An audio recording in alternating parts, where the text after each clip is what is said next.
सुप्रभात बच्चों, मैं आपको पाठ पढ़ा रही थी अमराई यानी आमों के बगीचे के बारे में। आज मैं आपको इसके आगे पढ़ा रही हूँ। तुमने 1000 पेड़ों वाले आम के बाग के बारे में सुना है, यानी ऐसा बगीचा जिसमें आमों के 1000 पेड़ लगे हुए हैं। उसके बारे में ने भी सुना हो। बिहार के हजारीबाग शहर का नाम अवश्य सुना होगा। एक बहुत बड़ी अमराई जिसमें कम से कम 1000 आम के पेड़ थे, क्या कहलाता था? हजारी कहलाता था। यानी ऐसा इतना बड़ा बगीचा जिसमें 1000, कम से कम कितने 1000 आम के पेड़ थे। और कहाँ पर? बिहार के हजारीबाग शहर में बहुत बड़ी अमराई यानी बहुत बड़ा आमों का बगीचा था जिसमें 1000 आम के पेड़ थे, इसलिए उसको क्या कहते हैं? हजारी कहते हैं। इनमें से कुछ पेड़ तो अब भी मौजूद हैं। इस अमराई के इर्द गिर्द गांव बसने लगा और धीरे धीरे बढ़ते बढ़ते शहर बन गया जो आज हजारीबाग कहलाता है। यानी ये जो आमों का बगीचा था इसके आसपास गांव बसने लग गए, धीरे धीरे क्या बन गए? शहर बन गए जो आज क्या कहलाते हैं? ये हजारीबाग कहलाते हैं। शहर के पुराने निवासियों से पूछो तो वे तुमको यही कहानी बताएंगे।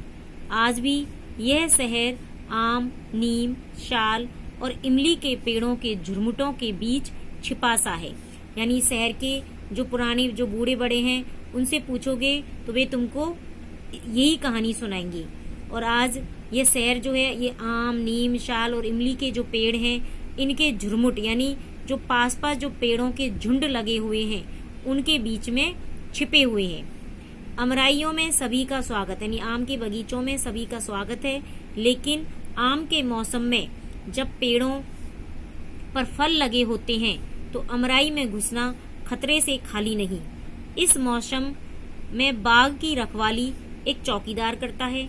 उसका काम है उन शैतान बच्चों को खदेड़ भगाना जो यह सोचकर कि चौकीदार खर्राटे भर रहा होगा कुछ रस भरे फल हथियाने के चक्कर में घुस आते हैं।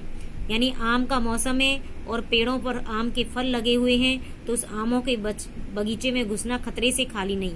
और इस मौसम में जब पेड़ों पर आम के फल लगे हुए होते हैं तो इसमें बाग की रखवाली कौन करता है? एक चौकीदार करता है। उसका काम क्या है? जो शैतान बच्चे जो वहाँ आम के फल तोड़ने आते हैं उनको खदेड़ करके भगाना। और बच्चे जो हैं वो ये सोचते हैं कि चौकीदार खर्राटे भर रहा होगा तो आम के फल तोड़ने के चक्कर में, उसे हथियाने के चक्कर में, उनको प्राप्त करने के चक्कर में बगीचे के अंदर घुसाते हैं। तो चौकीदार को सावधान रहना पड़ता है ताकि वो आमों को तोड़कर नहीं ले जाएं।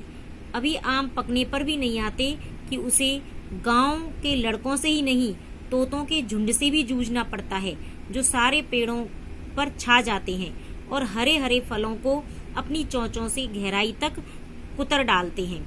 क्या हुआ? अभी आम पकते भी नहीं है कि गांव के लड़के उन आमों को पकने से पहले ही तोड़ के ले जाते हैं और तोतों के झुंड से भी जूझना पड़ता है। तोतों के झुंड यानी सारे पेड़ों पर छा जाते हैं, यानी आम के फल पकते नहीं है, हरे हरे फलों को ही अपनी चोंचों से गहराई तक कुतर डालते ताकि वो आम का फल जो है वो खराब हो जाता है।